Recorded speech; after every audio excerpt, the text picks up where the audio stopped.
Welcome to another episode of the CenterCirclePodcast, top one Nigerian podcast for all things football. As always, ladies and gentlemen. Number one.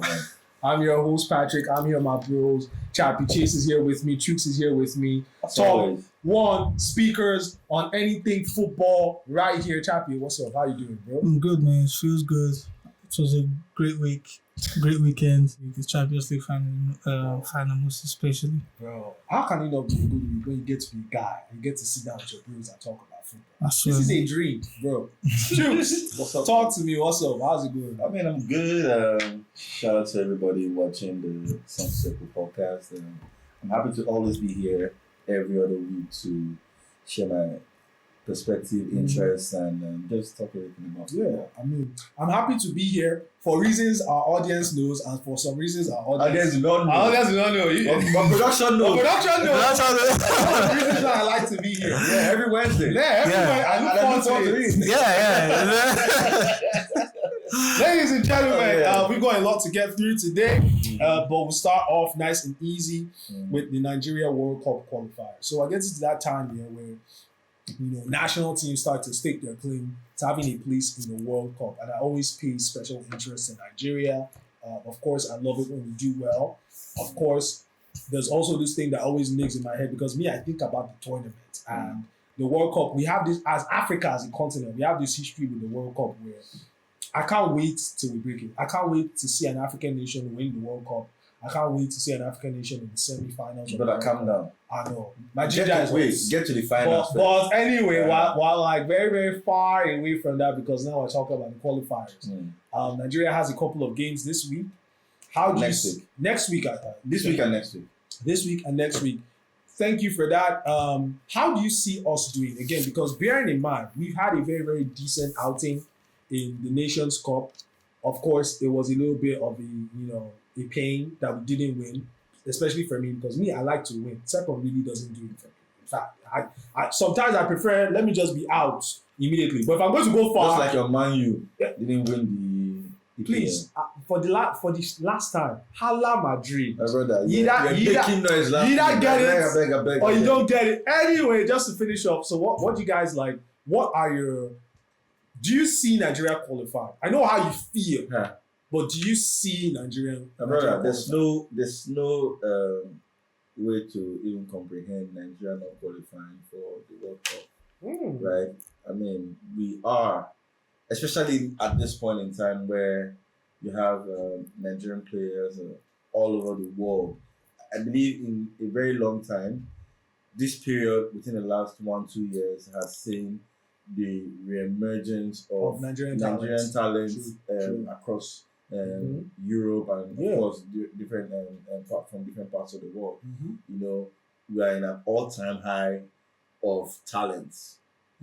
Talking about Victor Osimhen, talking about Victor Boniface, talking about guys like Ademola Lookman. What's the name of the guy in Atalanta? Yeah, Lookman in Atalanta scored a hat-trick in the Europa League final.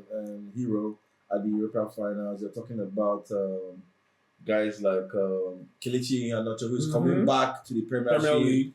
I mean, there's just an array of exceptional talents doing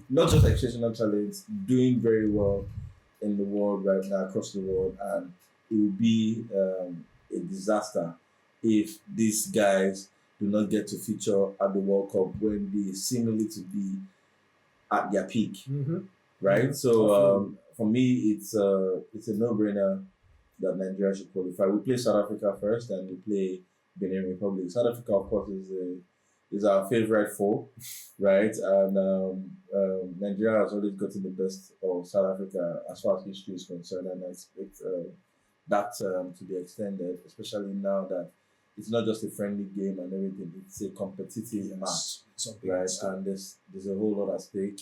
The World Cup is happening in the US and Mexico in 2026, if I'm not mistaken. And at this point, who doesn't want to go to America? I want to go to America. I probably want to go and watch some of the games in America in 2026. So, I expect the Super Eagles to qualify. Yeah. Yeah. Who doesn't want to go to America? And who doesn't want to go to Mexico as well? Mexico, I mean, great food and great something else. Great, something. Lookman is the president of Mexico right now, so the hospitality, the hospitality should be top notch. Of course. Troost, what's up now? Chappie. This is supposed to be Chappie Chase's line. Chappie. Okay. Just real quick note for the audience. Chappie is the womanizer amongst us. If you see the three of us outside any day, you meet us in the club, in the bar, watching the game somewhere outside anywhere, and your girl is with you, the person amongst these three who's most likely to talk to your girl is Chappie. You don't have anything to worry about for me and Troost. Yeah, we're on the alcohol. We just want to drink and have a good time. Yeah. But this guy, anyway, Chappie talk to us. Well, first of all, the World Cup qualifiers. I think. Why are they calm like this? The World Cup, the World Cup qualifiers, a great opportunity for Super Eagles to redeem themselves from the whole Nations Cup heartbreak. The whole nation. I can say like half of the continent were supporting Super Eagles, even though not publicly. Many of them were supporting the Super Eagles in the privacy of their own home. But at the same time, you understand that everyone thought the Super Eagles would have won the competition. The Super Eagles came with the most valuable squad in the whole competition during the Nations Cup. Yeah. We had great array of attacking options, great defenders. I mean, the captain Troost-Ekong was exceptional. Scored in the final. The goalkeeper, I don't know, man. That guy just came out from nowhere and just wowed everyone in the competition. So I think that's beautiful. That's a beautiful suggestion. So the World Cup qualifiers is another avenue for the Super Eagles to go again and show the whole world that no, the whole Nations Cup progress to the finals where it's not a fluke. It's not just a wish or a luck. This is where we have to cement our position and let the whole world know that the Super Eagles are actually coming back. Yes, they're actually coming back to their spot. There was a time the Super Eagles were third in the world ranking. Fourth. Yes, there was a time they were third too. Yeah, so we have to get back to that page too. We have to work our way up. If the Super Eagles get to the top 10 currently in the world, it is a huge statement. You can name 15 nations that actually do play great football. So if the Super Eagles are going to be in the top 10, it is actually a very great feat. It is a great idea. It's great, something that is welcoming. And the fact that we have great attacking options. And I still feel Nigeria should go for Karim Adeyemi, the guy for the Dortmund attacker, that guy that troubled yes. And there's so many great talents. We should have. There was a time I said, behind the scenes, there was a time I said Nigerians should employ some of our old players, Super Eagle players, like scouts, to work like scouts, where they see an emerging Nigerian talent or Nigerian descent, and then they go try to convince the player to play for the Super Eagles. That would be. Having some. Karim Adeyemi wasn't taken to the Euros by Germany. It wasn't taken. So I think this is the best time for Super Eagles to bring huge name like the likes of JJ Okocha, Kanu Nwankwo, heroes who have done great things for the Super Eagles, to go and speak to his family, speak to him and say, yo, you always have your jersey at Super Eagles. Just come play for us. You get a favor. Look at Lookman at DME, the first African to score a hat-trick. And I think that's like, I can say he's the first player to score a hat-trick in the European finals. Maybe I'm wrong, but maybe. I think when you say you're wrong, it used to be because I just want to keep that open. And Lookman was a former Liverpool player, right? No, he wasn't. He was a former Everton player. Okay, yes, he played for Everton and he played for Fulham. Yes. So who was the guy that played for Liverpool? Victor Moses played for Liverpool. Awoni he didn't play, but he was a Liverpool player, but he never played. Okay. Yes. So those are the things you just have to check. And Karim Adeyemi, I love the guy so much. His pace, he reminds me of young Raheem Sterling when he was at Liverpool. When they pursue the ball, when they're on the ball, you just can't stop them. So I think this is a time for the Super Eagles in general. This is a time for Super Eagles to wake up and say, oh, let's show the whole world that this is not a fluke. I'm playing against South Africa. The Amapiano derby is something we're always looking out for. Benin, nobody else here did for you. If they're doing that, we'll close border for them. You know the matters now. So I mean, Right. yeah. So for me, this is actually Nigeria has a new national team coach. Right? National Anthem. I thought wanted to say the national anthem. I did say the national anthem. I was thinking you're going to say The national anthem. have a new national anthem. Anthem, exactly. Do you I know don't how to sing the new national anthem? Why would you put me on the spot like that, bro? It's a question. Anyway, like what I'm getting to is that I don't know how to. what we should expect is that we'll see a couple of players when the national anthem is being sung. Yeah, I don't know whether they can sing it. yeah, we'll see a lot of quiet faces during the games. But we also have a new national team coach. This is a huge opportunity for him to make a statement. to make a statement. And one thing that both of you have said, which is absolutely correct, is Nigeria has, I don't think, especially in the attack, in Africa, nobody comes close. Nobody comes close. I mean, the options are great. Egypt just say, oh, we have Mohamed Salah, but then he ends there. We have Hakimi. He ends there. And, Hakimi is a defender. Like in terms of attacking talent. Especially this guy from Leverkusen, Murphy. This Murphy gives so many options. In the Super Eagles, who was part of that Dortmund team, who didn't lose a game till literally their last game in Europe. Leverkusen. Like Leverkusen didn't lose a game till the Europa League final. Imagine that. So you not only are you having talent, but you have experience, you have know-how, you have winning mentality. So this is a huge opportunity for the new Super Eagles boss to really show that he can harness the talents that we have in there. So looking forward to seeing what they'll do there, of course. If they do good or they do bad, we will be here on the Center Circle podcast to speak about that. So, you guys should go out and watch the Super Eagles. Yep. Pretty cool. Tickets on sale. Not free. So the Champions League final did happen over the last couple of days. Real Madrid, Dortmund. Real Madrid did win that game 2-0, as was aptly predicted by me. The three of us, actually. If you don't believe. The three of us. Was aptly, like some people were hoping for a little bit of an upset. Upsets don't really happen. No. The thing is, if you are looking for an upset with Real Madrid, go and watch Copa del Rey. Real Madrid will upset you. Like, they will upset you. According to history, the last time Madrid lost in the final was against Sir Alex Ferguson. Sir Alex Ferguson managed side Aberdeen, right? No. A European final. No, it was against Liverpool in 81. A European final. Yeah. So Liverpool were actually the last team to beat them in the final, and that's why they have been giving it to Liverpool. That's incredible. That's crazy. Like, Real Madrid are the quintessential football club in every element. Talk about the players, the managers, the president. That's the example of a football club. Before I let the guys go, I just want to imagine what it must feel like as a Barcelona fan, right? Because not only as Real Madrid gone and won their 15th Champions League title. It would take anybody else to do 8 more. Right? 15. Yo, we will not see that equal in our lifetime. Facts. You people sitting out here will not see equal by any other club. All right, in advance though. Will not see equal by any other club in your lifetime. Real Madrid is more likely to win 10 more Champions League titles before anybody gets 5 more.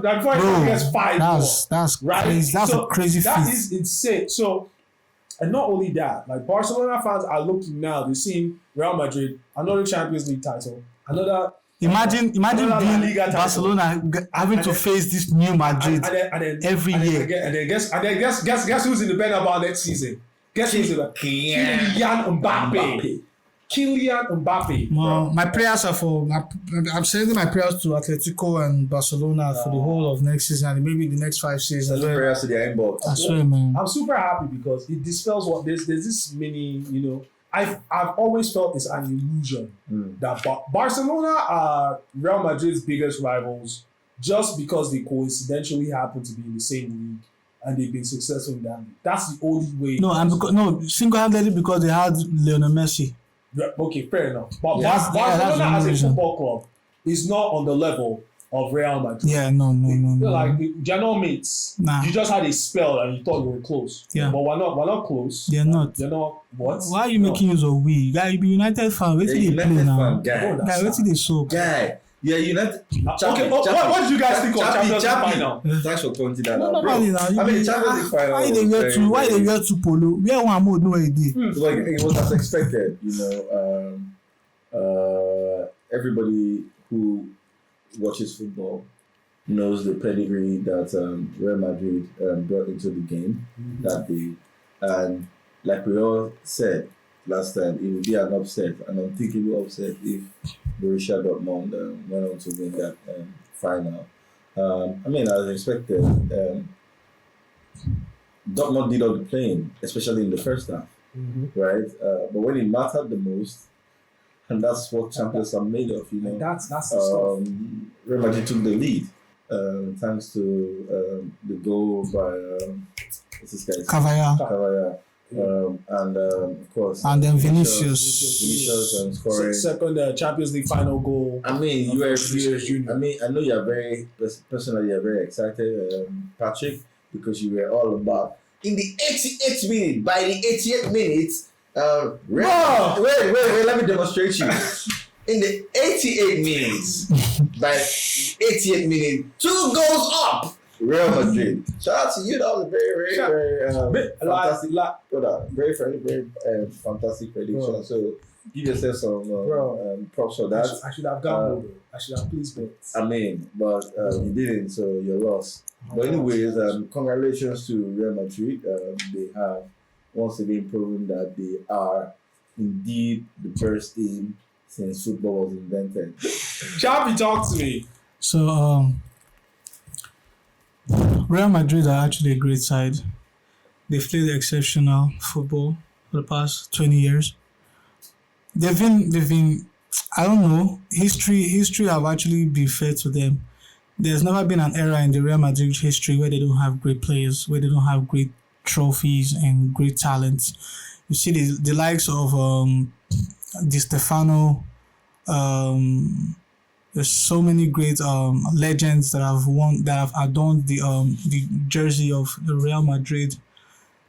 I mean, it's a huge club, a huge side. I think they are a team where everybody wants to play for. You understand? Now, the Champions League finals, 15, they've won it now, record 15 times. The second place is AC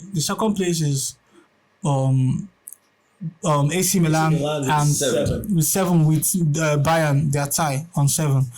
Then you see Liverpool and the rest. Now, it shows that Real Madrid are actually, there's something, during the quarterfinal stages, when I said this thing is about mentality, and I said, talk about Arsenal. We just hold on. If you bring up Arsenal, fucking I said. If you bring up Arsenal, you guys will record a fight on this podcast. Now, when I said the quarterfinal, I said you can easily find the team who will win this thing from the quarterfinal.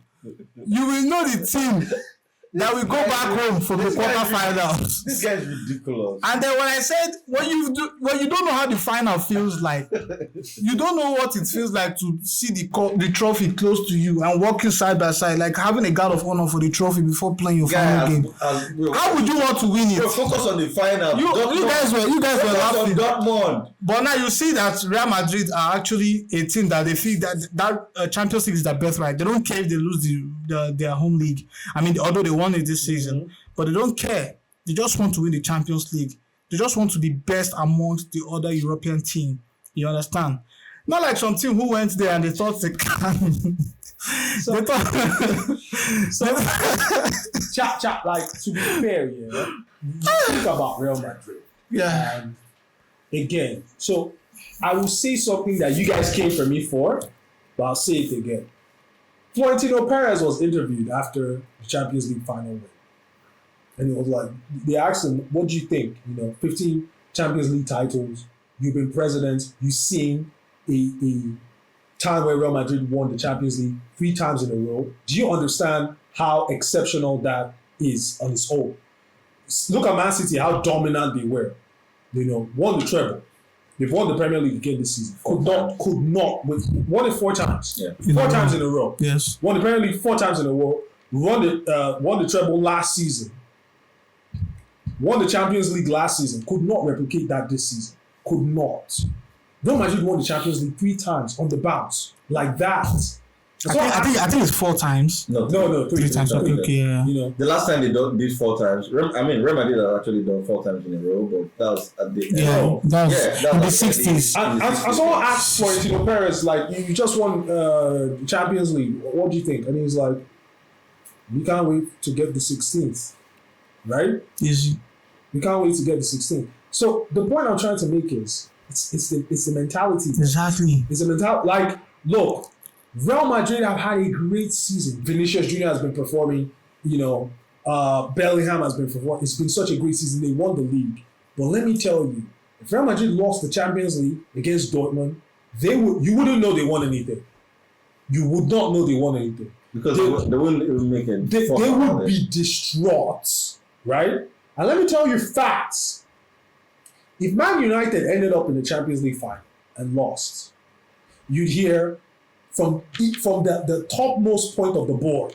If the CEO could speak, the manager, what you'd hear is, oh, what a great we got to the Champions League final.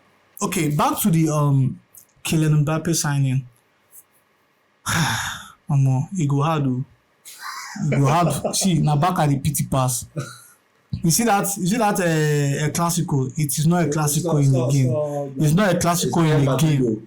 See, now, mind you, when you said something about comparing the mentality of Madrid, if they had lost, what would happen? Now, I want to ask you a question. The question I wanted to ask you is, if Barca ended this season without winning any trophy, do you think they feel so bad? Do you think they will punish somebody or they will do anything? Yep. Because they know their conditions. There's some condition a team will see them or a club will see themselves and they'll say, oh, man, even if you get a second or if you qualify with next year Champions League, I think that's okay. That is you being realistic. You understand your budgets are not enough. You understand your team. Maybe your team is actually injury laden. Like there's so many injured players, or there's financial difficulty, or maybe the FFP rule or those restrictions. Mm-hmm. You can't actually blame yourself. You just have to tell your manager, look, just give us Champions League. Do what you can do. Give us Champions League. If it's covered the way with Champions League, no one will manage them. You understand? Now, Barcelona can't complain about, Real Madrid winning the league and winning the Champions League, and then Atletico Bilbao winning their cup competition. Yeah. So I think they just feel they'll just feel like this is not our season. Just to answer your question here, because we've seen that happen. Now, the thing you've said here, it's not really up for debate because, in a way, there are clubs who will have that reaction. There will always be clubs who will have that reaction. Yes. Of course, 100%. Football, there's going to be 1 or 2 clubs, they'll finish second and be like, you know what, good job. We didn't see this coming and we tried. I'm sorry. Okay. Go ahead. You know, it's not up for debate. Okay. But the thing is, okay, fair. You know, well done, you tried. But that's your space. That's the headspace. So what I'm talking is like you said it yourself. Between the era where Jose Mourinho left Real Madrid, where he was sacked from Real Madrid, I think he was the one who broke that Pep Guardiola Barcelona stranglehold of the La Liga title. Up till this day, that was the season where Real Madrid scored the most goals. Yes. Over 100 and something goals scored. Yes. And I think they got a century of points in the La Liga that season to break that Pep Guardiola stranglehold. Because that's a Pep Guardiola team, Lionel Messi. Yeah. Pep Guardiola team. So that was something crazy. Post that, we had a couple of managers. You had Benitez come in. You had, I think, Lopetegui. Yeah. You had another manager. Yeah. But what you can see from Real Madrid is we want to win. That's the philosophy. That's the ideology. Winning is the ideology. Benitez comes in. He's not winning. It's a very short span of time. Mm-hmm. You don't get 1 year. It's a very short span. Oh, you're not winning. Okay, go. Lopetegui comes in. You're not winning. There's a manager between Lopetegui and Benitez. I can't remember. Yeah, that is. But there was someone who so short. Very, very short stay. It was like, okay, you be gone. Someone else came in, Lopetegui comes in, okay, you be gone. And then I think it was Ancelotti who came in, and that's when you had La Decima, and then you had another, and then, okay, then he leaves, then Zidane comes in, Zidane's performing, and then Zidane leaves, it's like, so the point I'm trying to make is, you don't even need to fail before. Yeah, the thing is, you can philosophize however you want. You can have, I'm not saying that it's bad to feel good about being a team who did not dream of being second. Coming second. What I'm saying is there are something. It's like you said Barcelona, for example. It's like Xavi wanted to stay. He didn't want to stay initially. He said he was going to leave. They convinced him to stay because Barcelona know this is a manager that's won La Liga. He has shown his qualities, his credentials. We want to keep him. But the moment it became possible to get a manager that they know has proven to have European pedigree and domestic league pedigree, they sacked Xavi. Now, put that into context. Xavi is a Barcelona legend. I remind you on something. Okay, I remember vividly during the time where we had the whole Xabi Alonso conundrum where we said, okay, is it that he's going to Bayern Munich or he was going to Liverpool? Then he got to a time where he said, oh, no, he's not going. He's going to stay at Leverkusen. And then you guys suggested, oh, he's going to stay at Leverkusen till next year when Ancelotti is out from Madrid. It's possible. Then I said, and I asked an important question. I said, would you pick Xabi Alonso over Jurgen Klopp? And you guys say yes. Xabi Alonso is a younger man, and in Real Madrid. In Real Madrid, you guys said yes. You guys, Madrid would rather go with Bayern because he's on. And I told you one time, I said Madrid will go for Klopp instead of Xabi Alonso. Now you ask why? Why? The reason is Real Madrid is actually a team who goes for manager that have given results. I want to ask you a question. If Xabi Alonso goes on to replicate what he has done this season with Leverkusen next year, do you still think Jurgen Klopp over Xabi Alonso at Real Madrid? Here's what he's saying. He said, at the end of next season, if we're in a situation where Xavi has, again, gone unbeaten in the Bundesliga. Not even gone unbeaten, won. Won the Bundesliga. Let's say because what you said, replicates. When I say replicate, I mean he actually won. So let's say for the sake of argument, Xabi basically print for print replicates the season he's just had. Okay. Jurgen Klopp is now available and Ancelotti is leaving Real Madrid. The question he's asking you is, you're Florentino Perez. You have a manager that's done the Bundesliga double unbeaten twice, and you have Jurgen Klopp. Who do you pick as your manager? And your answer will... So now when you make the comparison between Jurgen Klopp and Alonso is a great manager, but there's one thing about Real Madrid that I've always noticed. You check the list of Real Madrid managers in the past, there are managers who have actually done great things, not just good things, not just doing it once. You must have done it for years before they bring you to that team.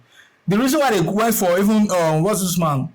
Benitez recently was because of what Benitez has done. He won Champions League with Liverpool, he won Europa with Chelsea, he won so many. I mean, he's someone who has a strong history. But what I need you to do for me is by setting this is the hypothesis.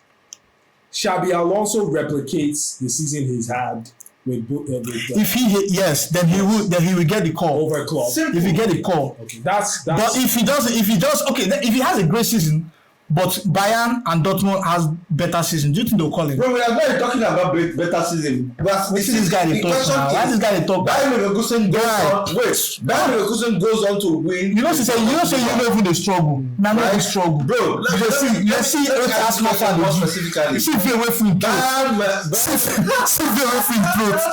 know struggle. Bayern Leverkusen. The Arsenal guy does the ginger. You could see the rock carrier like 2-3 times. Bayern Leverkusen goes on to win the Bundesliga again, back to back.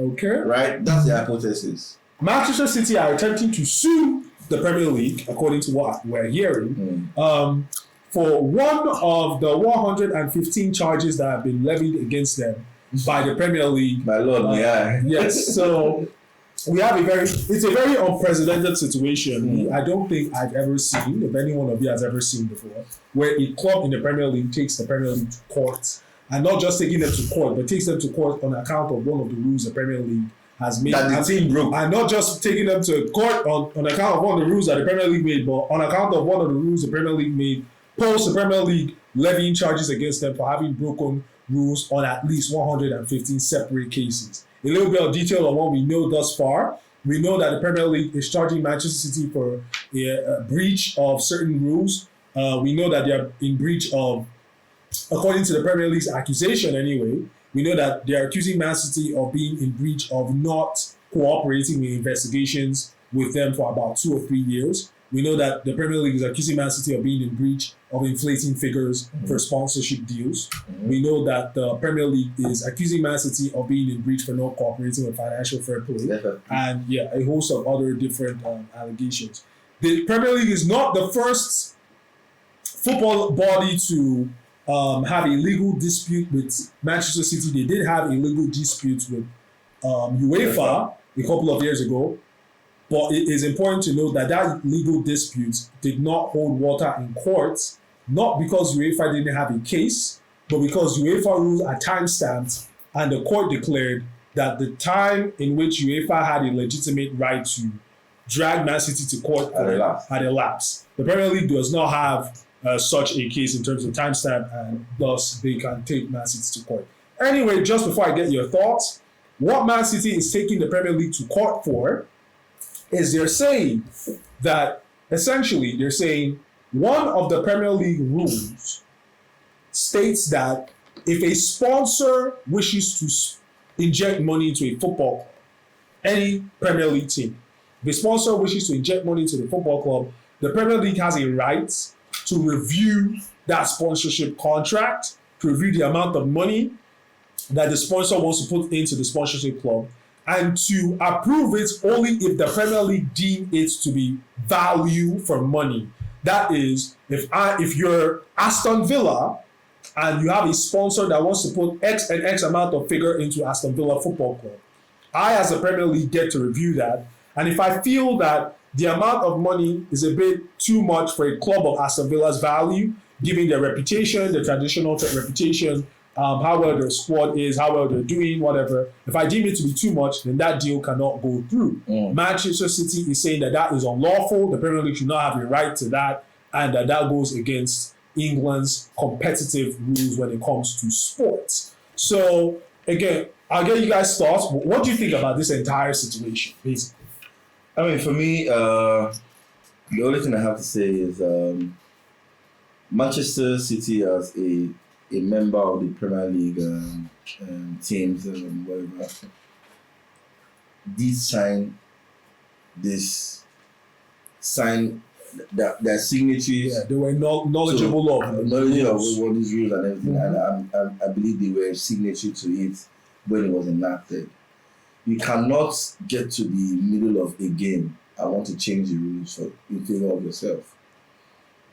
That's the easiest way I can break this down. So you cannot say at the beginning of the rule you sign, I agree, then you get to the middle and say, hey, but this thing that I agreed to before, I don't agree. Right? Why would you even put it there in the first place?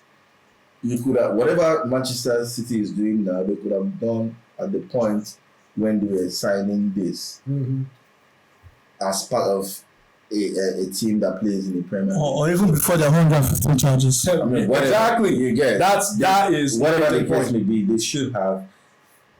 This whole court process they are doing now, I think is premature. That's the way I see it, right? And the Premier League does have, if they can prove all these allegations against Manchester City that they have breached, then it's clear Manchester City breached the rule. And I don't think Manchester City is trying to deny that they breached the rule. What Manchester City is saying that this rule should not even have been there in the first place. That's what it seems like. Yeah, so we can go ahead and break the rule because we think we can at some point sue to change the rules. You don't change the rules at the middle of the game. That's exactly the way I'm going to react to this. Yeah. So we'll see how it plays out. We'll see how it goes for Man City. Yeah. Personally, I think, as much as you would like to see justice prevail, but I absolutely want to see justice prevail. A couple of clubs want to. Everton definitely want to because, Everton and a couple of other clubs. But it's just a shame. It's really embarrassing how this my point is, if Nottingham, teams like Nottingham Forest and were penalized and everything were penalized for similar charges and all that stuff, I don't see why Man City shouldn't be. There's no sacred cows in this, So the only thing is, you think about how many things that they're about to. I feel the Premier League should throw the whole book at them because That's my point. You flooded a lot of. Do you know how many people you've deceived? That Aguero moment was a lie. Yeah. The whole thing with constantly having 1 point above Liverpool or piping Arsenal to league was a lie. Piping what? Was not apart Arsenal or piping Liverpool was all based on a lie. Was all based on fraud. There's no piping. No. People apart from sporting punishments, people should actually be taken to prison if this situation unfolds. Anyway, I have no jurisdiction. Anyway, moving on. We'll see how that unfolds. We also have like the Nigerian World Cup qualifiers to look forward to, and also the European finals to look forward to. And Euro 2024 is coming. Yeah, we'll see that real quick, and as it unfolds, we'll be here to talk about it. But we have gotten to the stage of the podcast where we have where Chappie Chase is more exercise. We have our people compete. This time we'll be doing a different type of format. So okay. Yeah. Okay. Can you start with Chappie Chase this time? Okay, thank you. With that request, we will start with Chappie Chase. We have just 3 questions. Okay. And we'll see how it goes. So we'll start with the Liverpool question. Oh wow. Here we go. Question number 1. 5 players to have worn the number 10 for Liverpool. There are numerous players across Liverpool history to have worn the number 10. You just have to give me 5. Okay. Andre Vernon, Coutinho, McAllister. How many do I need to mention? I've mentioned 3. You mentioned 3. You meant 2, right? You meant 2. You said Andre Voronin. Yes. McAllister. Yes. Coutinho.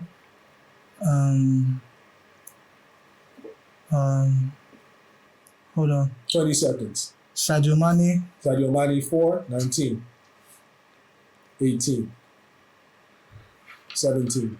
16. Hold on now. They distract. Let me talk through my rounds now. 14. 13. 12. 11. 10. 9. 8. Luis Garcia. Let me just put that there. That is correct.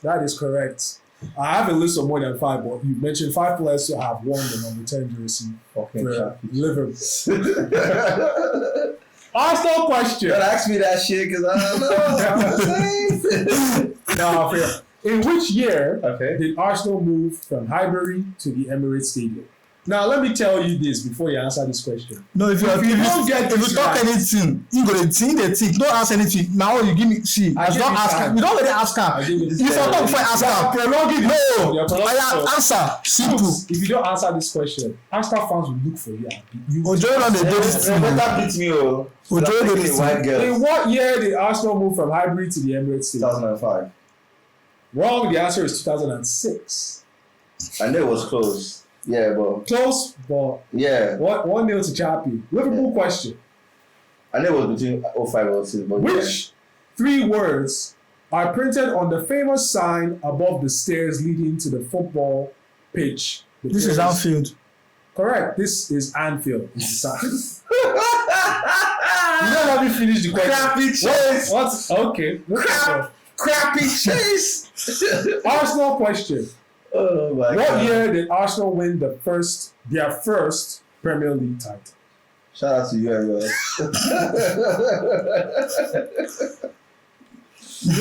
19. I know it's in the 30s. First Premier League title. I'm helping you. Not English title. Premier League. 1997. 98, sorry. What's your final answer? It's one of the 2. I'll give you that much. Oh, bro, 97. Nah, that's it. Look, now you see what I'm saying when I say there's an agenda. The answer is wrong. The correct answer is 1998. Bruh. But no what calm down. I'm missing 1 year, but go ahead. Arsenal fans, go ahead. Pay attention. Don't blame me, guys. Last Liverpool question. I knew it was between. Whose record stood for 20 years until broken by Sadio Mane on the 16th of May, 2015. Let me rephrase. 2015. Yes. That's the fastest hat trick. That's by what's this guy? What's this my striker's name? The guy. The guy we call him God. I've forgotten his name. Fowler, Robbie Fowler, yes.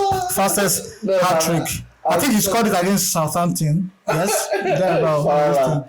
That's like 4 minutes. How do I know Liverpool? 36 seconds or thereabout. How do I know Liverpool starts? You know. The answer is Robbie Fowler. I know that. I know Premier that. League second I know that fastest one. I hat know trick that one. in 4 minutes and 33 questions. 32 seconds. Yeah, The same thing I said. Seconds. And to be very honest, you notice I'm not even. My voice is not even hard. Chappie Chase has won. Shout out to him. My voice is not. But give me my last question.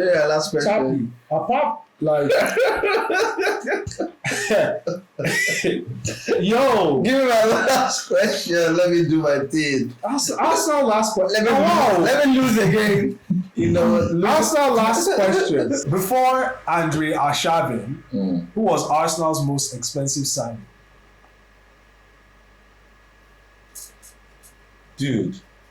The fuck is that? That shit, man. But okay, wait. Let's play around real quick.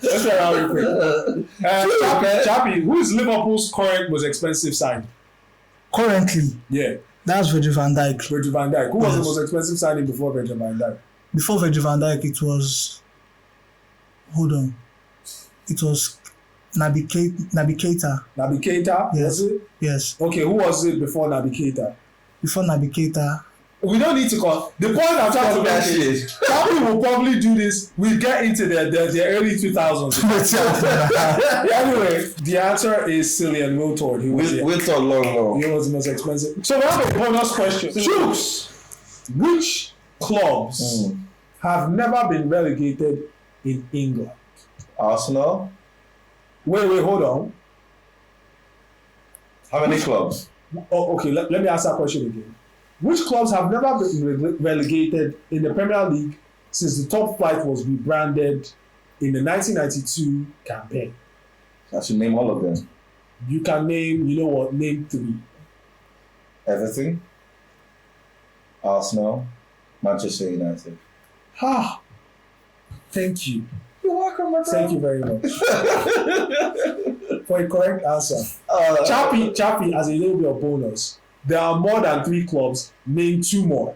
Name 2 that he hasn't mentioned. So he said Arsenal, Everton, Manchester United. Name 2 more. Liverpool. 1. Okay, don't call Everton on me. Yes, you said that. Liverpool. Did he call Manchester United? He did. Okay, Liverpool. Today I won't know whether. Chappie, 10 seconds. 10. 9. Why they rush me? You never have You don't have time anymore. Why they put pressure on me now? Relax. You've won already, so. Liverpool. You want 2 more, Abi? Yeah, 10. One more. One more team. Yeah, just one more team. That should be Tottenham. Ha! Yo!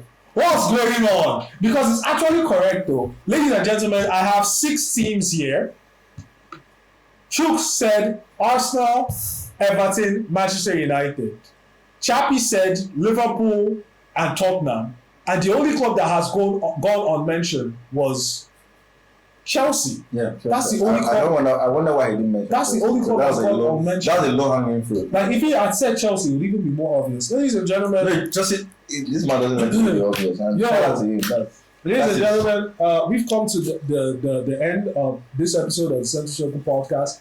If you are able to see the look in my eyes from the audience here, you see that it's not a glamorous look. It's not a look of being happy or whatever. This is a look of concern. I don't know what is happening in the personal life of this Chappie. The problem is, follow your Chappie. No, they use for you, brother. They come on your mind. We there for you. So what is that therapy? Talk to your guys. Ladies and gentlemen, and thus ends another episode. See you next time. Goodbye.